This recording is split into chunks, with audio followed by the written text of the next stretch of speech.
Yo, Variety, since when do you platform bags like Hassan Piker? I've been reading Variety my whole career and never, not once, have I seen a Hollywood trade give this much shine to an anti-Jewish, anti-Semitic troll who makes a living insulting people in show business, especially women. What happened to you? Your comments about Gal Gadot got tweeted by Variety and is getting good feedback. I know, I saw. I did a Variety profile, and there were some choice words in the profile. There was a really funny pre-watch Piker moment in the profile as well. I hit a big gamble and struck gold in the profile. Israel did not kill Charlie Kirk. That is insane. The World According to Hasan Piker by Tatiana Siegel. Hasan Piker is about to prove his point. For weeks, the wildly popular Twitch streamer and leftist commentator has been following the online discourse surrounding the assassination of Charlie Kirk. The topic is personal for Piker, who was scheduled to debate Kirk at Dartmouth College 15 days after the right-wing political activist was gunned down on a Utah campus. Authorities charged college student Tyler Robinson with the crime, but lately a civil war has erupted among conservatives over conspiratorial claims that the Mossad had a hand in the murder. You would be surprised at how many people believe that stuff, he says, as he mulls the menu options of the crowded Chelsea restaurant on a brisk October morning. When our waiter arrives, Piker turns to the 20-something hipster. Can I ask you a question? Who is the most likely person that killed Charlie Kirk, he asks. I think it was Israel. It seems like an inside job, the server replies hesitantly before heading back to the kitchen for Piker's cold brew. The answer comes as a shock to me, but it's no surprise to the extremely online millennial who acknowledges that he is fascinated by conspiracy theories. I literally was talking to her about this mid-interview, and she couldn't believe it. She's like, what? You think a lot of people think that like Israel killed Charlie Kirk? And I was like, here, I'll show you. And I straight up turned to the waiter and I was like, hey man, you heard about this Charlie Kirk stuff, right? And he was like, yeah. Who do you think did it? He said straight up Israel. I watch every Candace Owens, Piker says, referring to the new media star of the far right who has fanned the flames of the Israel theory. He nods in the direction of our waiter. Is the reason why I know exactly where he is coming from with the Charlie Israel thing. For me, no matter how far-fetched the conspiracy is, if it is getting 2 million views in 24 hours, that means a lot of people are tuning into it. That means a lot of people are paying attention to it. And in this day and age, I think a lot of people are believing it. Piker feels no allyship with Owens, even if they share the belief that Israel is a malignant force. He is merely a student of the attention economy, a space in which he is thriving. With nearly 3 million followers on Twitch and 1.75 million YouTube subscribers, the 34-year-old influencer seems like a possible answer to the next question of when the left will find its own Joe Rogan. As the next generation turns more conservative and alpha males like Andrew Tate ascend, Piker offers an alternative vision and the rare ability to sway an election.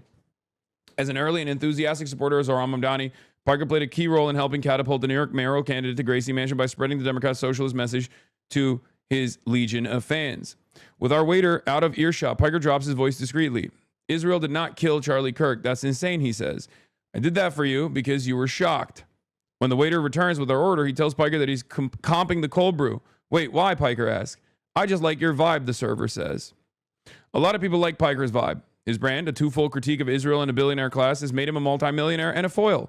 Anti-Defamation League CEO Jonathan Greenblatt has accused him of using his platform to promote toxic anti-Zionism. Andrew Cuomo invoked Piker's name repeatedly along the campaign trail in an effort to smear Mamdani. Is that true, Lamau? Yeah, that was true. Guys, of course it's true. It's because I talk to people all the time. It's not fake. Like when I say I talk to people, regular folks on a daily basis, this is what I mean. And I think many people don't do that. Many people don't just go out and talk to random people like they are regular people. That's part of the reason why I love talking to Uber drivers in general as well. That's another reason, because regular folks got some crazy ass theories. I don't talk to Uber drivers because I'm live. I talk to Uber drivers when I'm offline as well. Anyway, on this morning, Piker's just arrived via red eye from his home in Los Angeles for an appearance at the New Yorker Festival. His inclusion in the lineup already sparked a wave of outrage. Wearing a no logo sweatshirt, sweatpants, and a Free Palestine wristband, and an Apple Watch carrying a small Gucci bag that holds his Zyn supply, Piker signals a cross between conspicuous consumption and Bernie bro. Lurking beneath a camo hat emblazoned with the word thieves is a mind that poses one of the biggest PR threats to the pro-Israel set. The Jersey-born, Istanbul-raised, Rutgers-educated provocateur has no plans to back down. People like this photo, by the way. Do you guys think this photo is cool? I was a little worried about how it was going to look. What's up with all these fanfic-style interviews with you? What are the chances of this interaction happening perfectly with this interaction? This interview is going to end with, and everyone clapped. I know it sounds unbelievable, but if you talk to enough people all the time, you get a better feel for what their worldview looks like. I love that you think this person faked that interaction, by the way. They have no allegiance with me. Why would they do that? You only get this level of cynicism if you straight up have been brain broken, I think, by...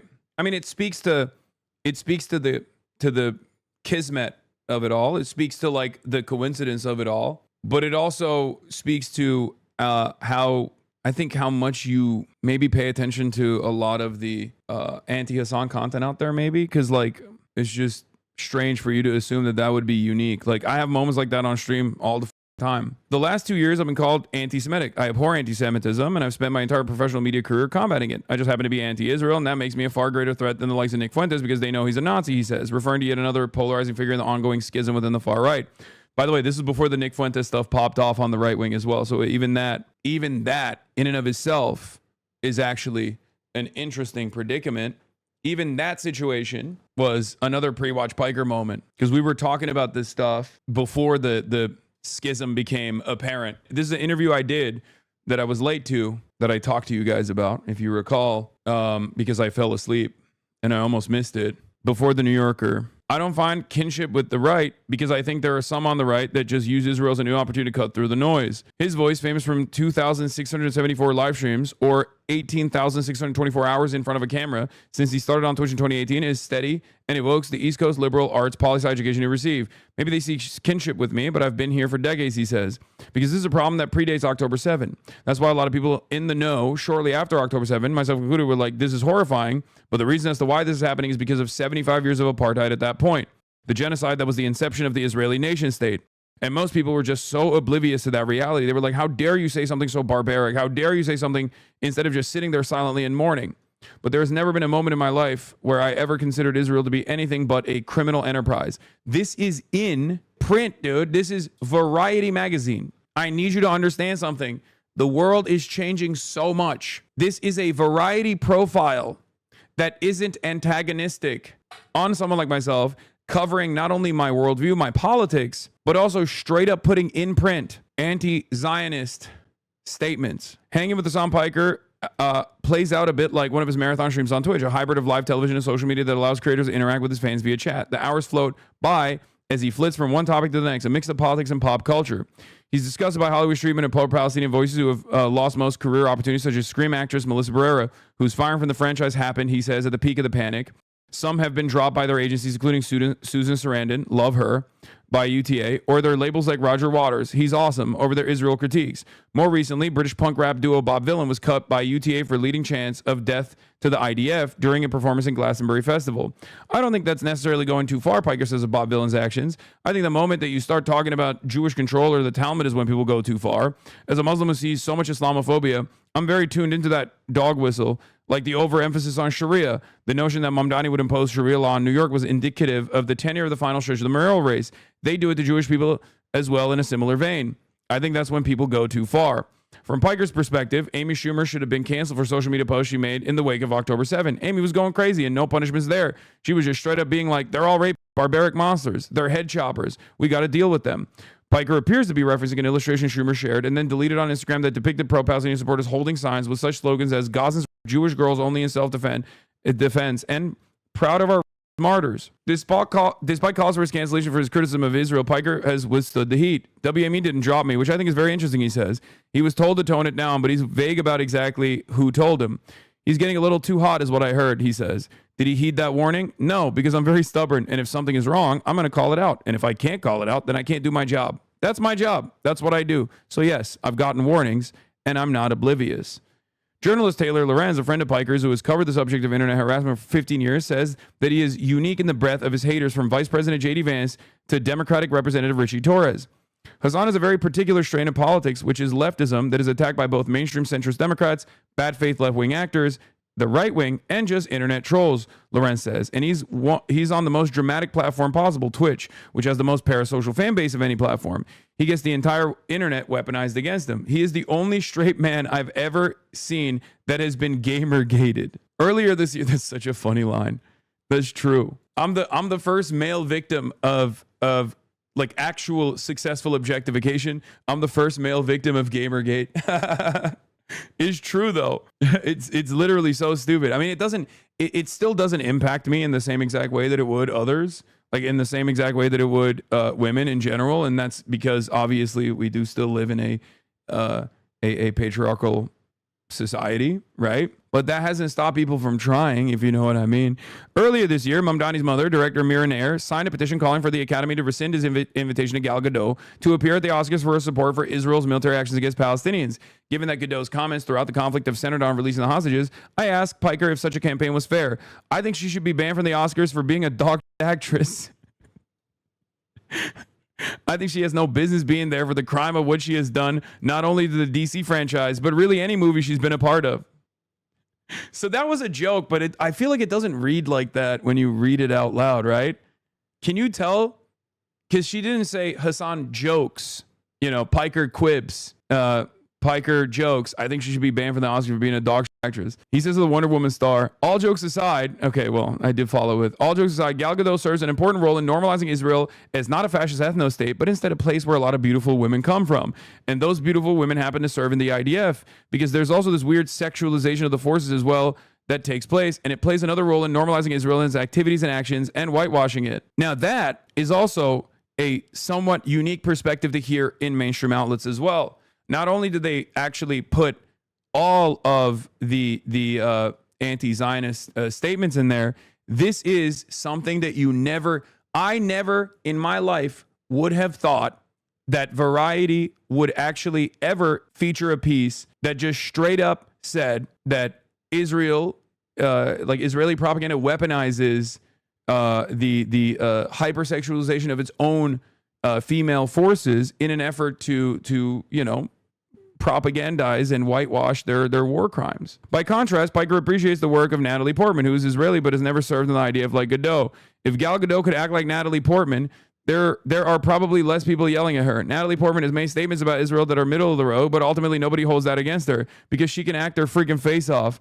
All the back when she was like a teenager. Oh my God, Leon the Professional. Gadot may have ruined the DC franchise for Piker, but James Gunn is redeeming it. When Superman opened on July 11th, Piker made viral the idea that the fictional nation of Baravia is a stand-in for Israel.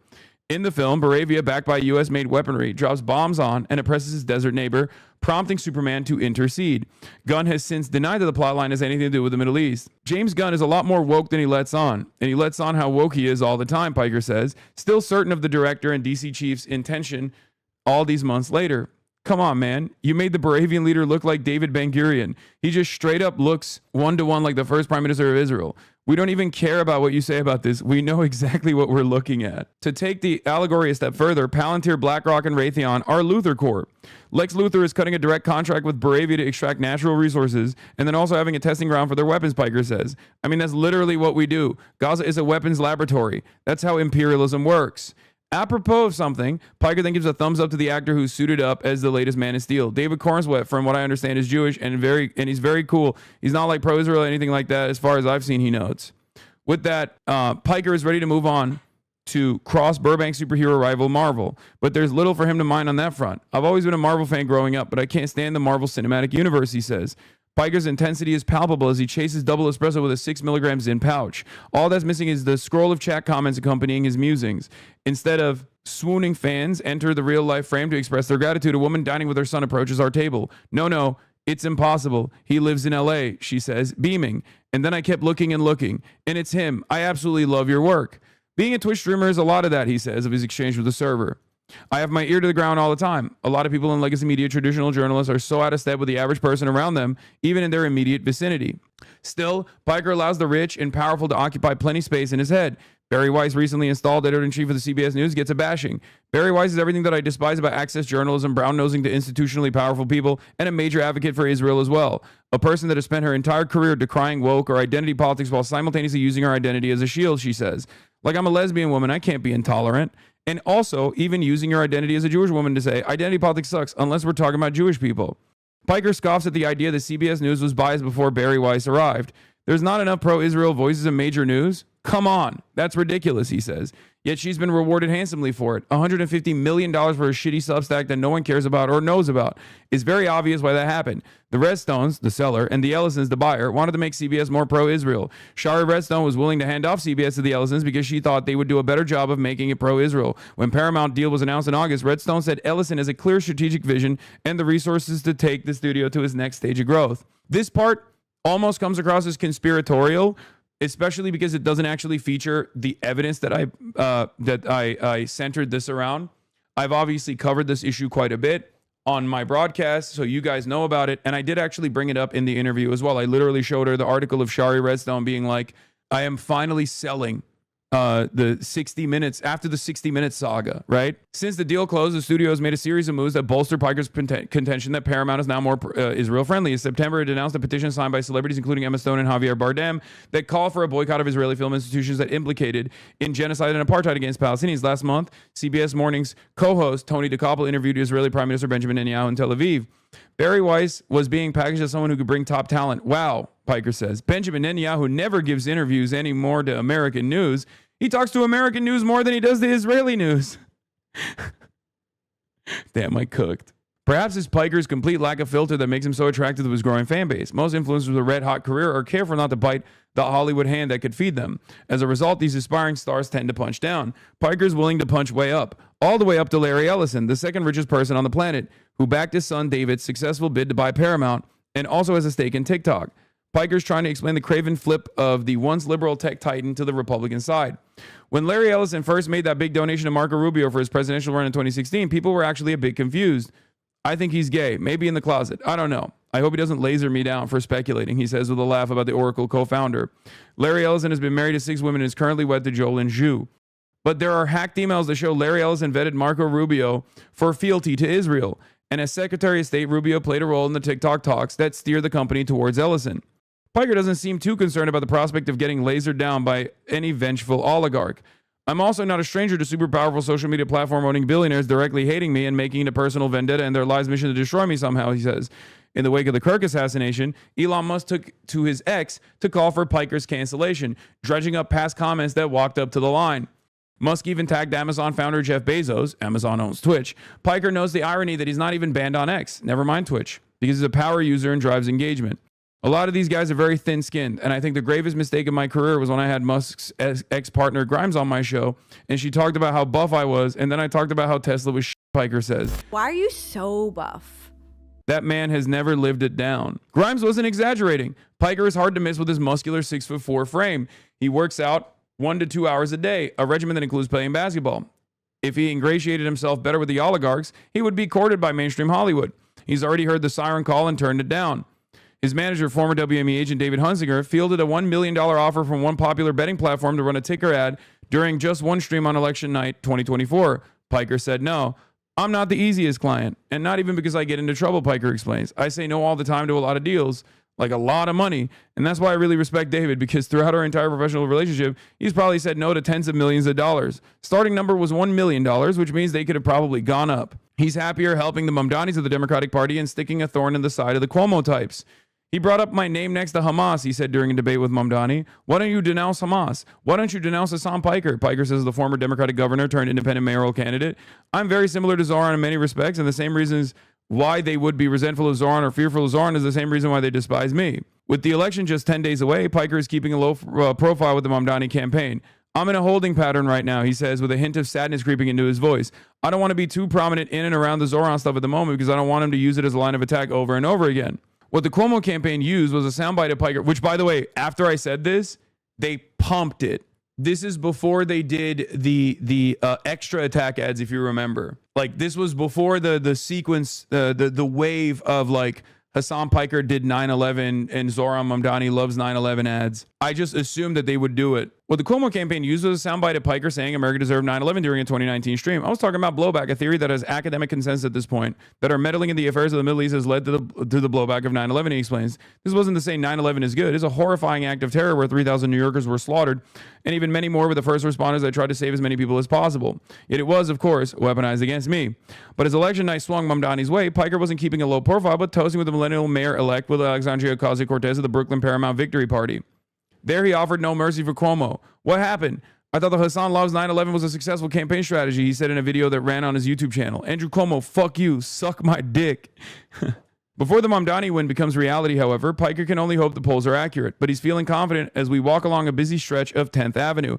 An older man wearing a bandana and hoop earrings stops in his tracks and claps as he recognizes Piker. It's a sign that the streamer's message about Mamdani and or Israel is resonating. Then, it hits me that Piker has no security detail as he mingles with the masses. Post Kirk, that seems unwise. I make it a point not to have bodyguards when I'm around the people, he says. I think it was it Fidel Castro or Che Guevara who said, I have a moral vest? It was Castro. No one cares. You seem like you care. Getting mad enough to comment on an article that no one cares. Interesting. Extremely well-written profile. Regardless of what the oligarchs desire, there's a reason why Parker has resonated with so many people. That's one of my favorite profiles of all time, straight up. It was a banger. That ending was so hard, bro. Literally made me tear a bit. Was this a standard 20K? Goodbye. Chad, but man, I would not be worried. I would not be worried if you were in Europe or Asia, but your country is so crazy with their guns. No, I know. And yeah, the article was actually posted on their, or this quote was posted on their social media, and it went LeBron numbers, dude. 71,000 likes. Siempre está protegido con su traje. ¿Cuál traje? What suit? Everybody says you always have a que todo el mundo dice que usted tiene un chaleco a prueba de balas. No. No. Voy a desembarcar así en Nueva York. I will land in New York like this. Tengo un chaleco. I will land in New York like this. Tengo un chaleco moral. I have a moral one. A moral vest. Qué fuerte. It's strong. Ese me ha protegido siempre. That one has protected me always. Es uno de los más intentados matar, la verdad. Pero parece que tiene 7 vidas como el gato. Hate to be a Billskill, and I love the moral vest quote, but I gotta remind you, to thousands of lunatics, is a moral bullseye. It is what it is. This was actually Che Guevara who said this moments before his assassination, but I am but a man. What are you gonna do? You can't live life like that. The moral vest was Fidel Castro. It happens. Did the writer know of you before the profile? Feels like they didn't really, which is nice for these types of profiles. Really well done. I don't know. I mean, I'm sure they did a lot of research ahead of time, right? No one writes a profile that long without doing adequate research, especially for a magazine like Variety. Yo, Variety. Since when do you platform scumbags like HasanAbi's? I've been reading Variety my whole career, and never, not once, have I seen a Hollywood trade give this much shine to an anti-Jewish, anti-Semitic troll who makes a living insulting people in show business, especially women. What happened to you? Where'd your standards go? When did you become the hype machine for hate click bottom feeders in Hasan? You're a fake tough guy with a webcam and Wi-Fi. A professional bully with a ring light.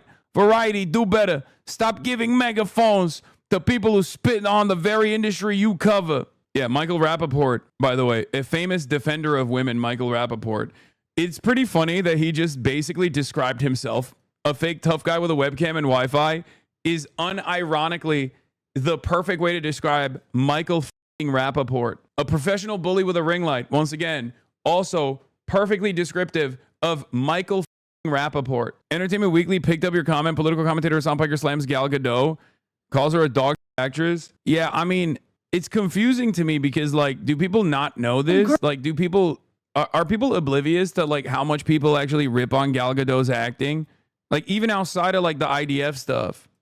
Max Lord, you're putting yourself and everyone in grave danger. I need you to give me the stone and enough champagne to feel denial. Mirror, mirror, magic mirror, who is the fairest of them all? It is our sacred duty, and I'm going to help them. Kyle, no! I think one of the funniest parts about this, and it's yet another testament to how bad Gal Gadot's acting is the fact that the actual compilation of her saying those lines is unwatchable, whereas someone actually redoing the lines in a humorous way is perfectly watchable. How is that possible? But yeah, this was the pre-watch Piker one was crazy mode.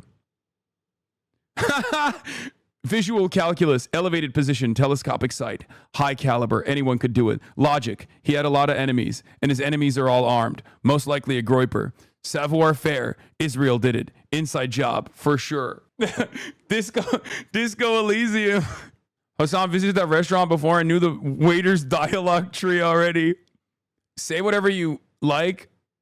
The guy has incredible instincts. This is really funny just for the interaction where the waiter gives him a free coffee and says, I just like your vibe. And that's because right before Hasan asked the waiter who he thinks killed Charlie Kirk. Imagine being that guy reading this article and finding out you comped the drink for a guy who told one of the biggest publications in the country that the conspiracy theory you believe in is dumb as yeah, but I thought about that. I consider that as well, but it's like it's not like they're literally profiling the person or outing them, you know what I mean? They don't actually say what the restaurant is. So it's, you know, there's no harm, no foul in general. That waiter's on Canary mission now. Thanks to you, you sick. He was just asking questions. Yeah. Yeah, that's my bad. Well, I'm on Canary mission too, waiter. Welcome to the good side, I guess. CNN's Isaac Dover is not mad. A week after appearing at the center of much media attention, the Mamdani's victory party, Hasan gets an unchallenged and promoted write-up in Variety, writing off Israel's an ethno-fascist state and saying Gal Gadot is part of a sexualization ploy by the Israeli army. Yeah, no, you're right, Edward Isaac Dover. The Israeli army definitely doesn't have IDF babe accounts. Like, maybe it's not directly the Israeli army doing it, but you know, really? We're not gonna act like that's a marketing initiative that whitewashes what Israel does. Zero likes, no motion. It doesn't matter. It's Edward Isaac Dover. He is a CNN anchor, or not an anchor. Sorry, he's a CNN reporter who hates the Bernie bro wing and all those guys. It's like he's one of my ops in the media. He just posted it a minute ago. Also, I didn't bring up Gal Gadot. The journalist did. What is the expectation? I just hold it in? I'm not. That's kind of my whole brand, don't you think? That's just what I do. I do not hold it in. Yeah, they definitely put attractive soldiers on every birthright trip, including mine, for no reason. Exactly. Kalel, no.